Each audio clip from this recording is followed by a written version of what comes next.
sur sa communication. Le président de la République s'est dit préoccupé par des bruits de grève initiés par le banc syndical, en raison notamment des divergences complexifiant tout dialogue ou compromis ou à la non-application pourtant agréée de certains accords. Il a exhorté de ce fait le gouvernement à poursuivre sa politique d'ouverture et de dialogue avec les différents secteurs sociaux en vue de s'assurer que la sérénité règne dans les secteurs aussi bien de l'enseignement dans la perspective de la rentrée que dans les secteurs de la santé. Pour les sous-secteurs de l'enseignement primaire particulièrement, le président de la République tient à encourager les processus d'évaluation de l'accord de Bibois entre le gouvernement et les bancs syndicales et de tout mettre en œuvre pour la réussite de la prochaine rentrée scolaire. Le monde universitaire, à travers le ministère de l'Enseignement supérieur, est aussi concerné par ces discussions.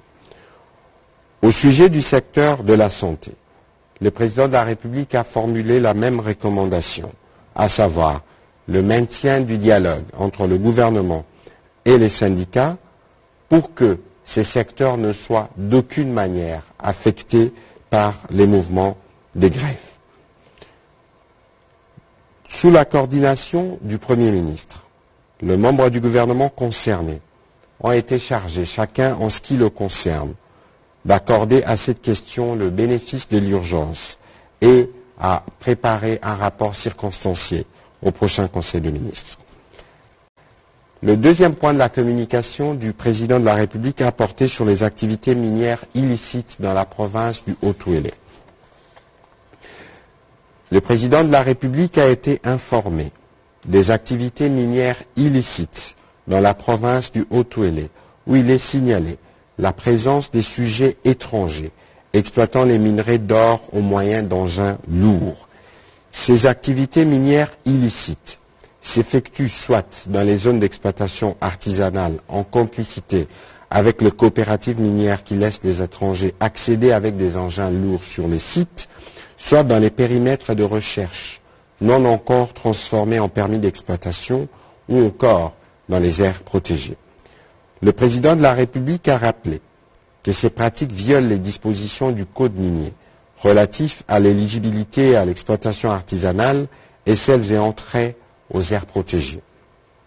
Tout en rappelant ces instructions lors de la 29e réunion du Conseil des ministres, en rapport avec la lutte contre la fraude minière, notamment la poursuite de l'identification de périmètres de recherche où s'effectuent les activités minières illicites, et compte tenu de la recrudescence de ces phénomènes dans la partie est de notre pays, le président de la République a instruit le vice-premier ministre, ministre de l'Intérieur, Sécurité et décentralisation, en prendre des actions urgentes pour stopper sans délai ces exploitations illicites.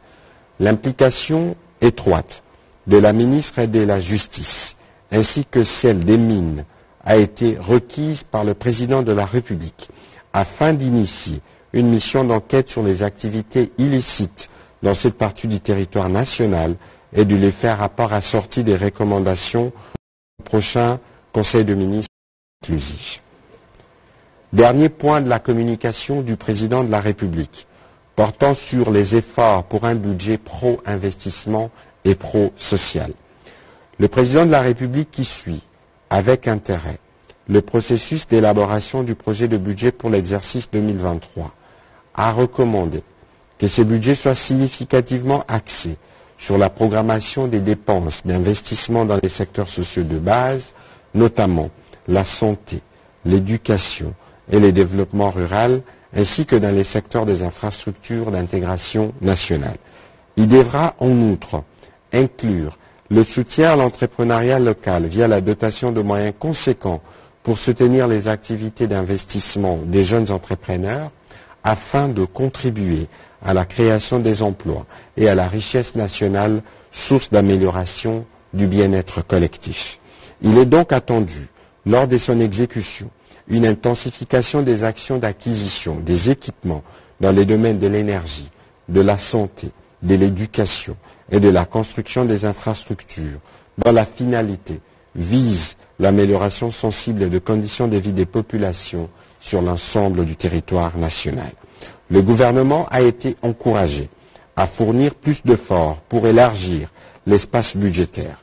Il s'agit non seulement de mobiliser plus de recettes publiques, mais aussi de rationaliser ses dépenses publiques.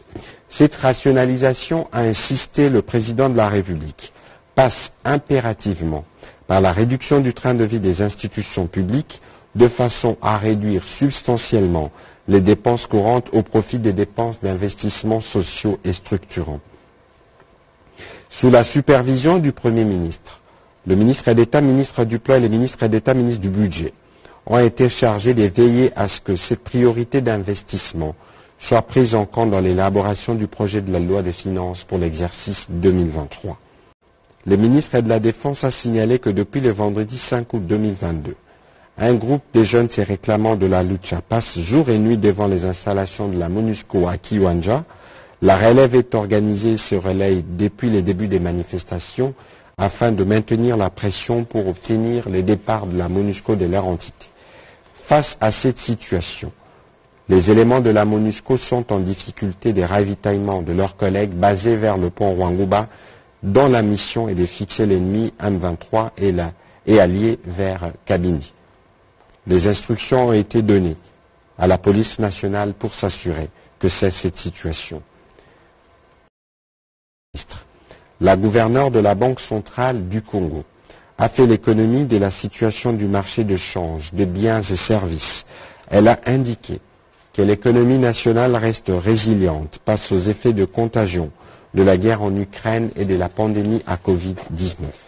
En effet, la croissance prévue du PIB réel, estimée à 6,1%, demeure supérieure à la moyenne de l'Afrique subsaharienne.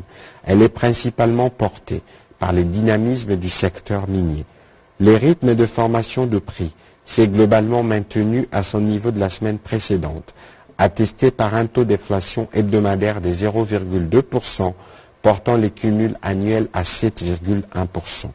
Le marché d'échange est resté globalement stable, avec de faibles variations du taux d'échange, justifiées par une appréciation de 0,2% sur le marché officiel et par une appréciation de 0,24% en parallèle.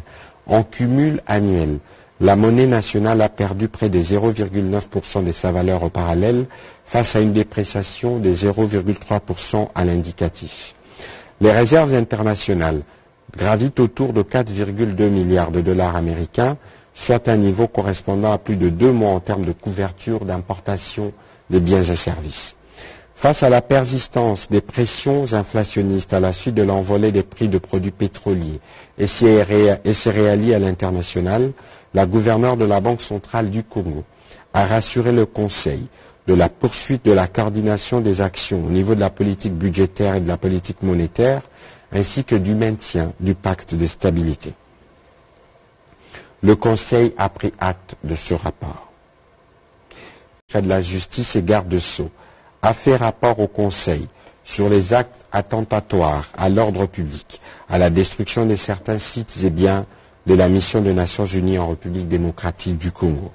En exécution de l'instruction donnée par le président de la République pour que lumière soit rapidement faite sur cette question, des investigations ont été menées dans les 2 provinces du Sud Kivu et du Nord Kivu.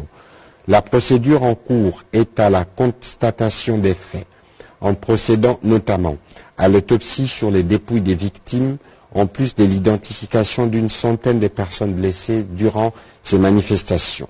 Le prélèvement des différentes douilles des balles pour l'expertise en balistique, et ce, au niveau de l'auditorat militaire supérieur du Nord Kivu et aux auditorats militaires de garnison de Beni, Butembo et Goma. Dans certains cas, notamment à Uvira, au Sud Kivu, un dossier de réquisition d'informations a été ouvert. Pour l'essentiel, la ministre d'État, ministre de la Justice et garde des Sceaux a dit au Conseil que les enquêtes sont en phase préjuridictionnelle et que tous les éléments ne sont pas fournis par le parquet vu le caractère secret de l'instruction. Quant aux poursuites, elle a mentionné que 13 Congolais ont été interpellés sur RMP 2836 KNG 2022 et placés en détention.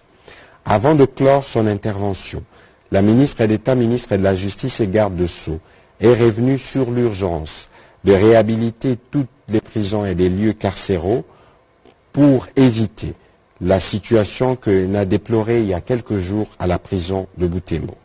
Le Conseil a pris acte de ce rapport. État d'avancement de... Dans la périphérie de la ville de Mbuji-Mayi, sur la route nationale numéro 1, près d'un mois aujourd'hui, les riverains ne vivent qu'un seul spectacle, les passages des engins de génie civil mobilisés par l'entreprise égyptienne Samcrit pour la construction et l'aménagement de cette route nationale dans son axe compris entre Mbuji-Mayi et Kananga, longue de 188 km, des travaux entièrement financés par le Fonds de promotion de l'industrie, FPI. Sur le terrain, les travaux consistent actuellement au traçage et au nivellement du sol, deux phases capitales parmi les étapes de la construction d'une nouvelle route. C'est visible, nous sommes au niveau du marché communal appelé Maréchal, où les engins d'excavation et des camions 4 roues motrices sont déjà à pied d'œuvre et se dirigent vers le poste de péage de Sibombo.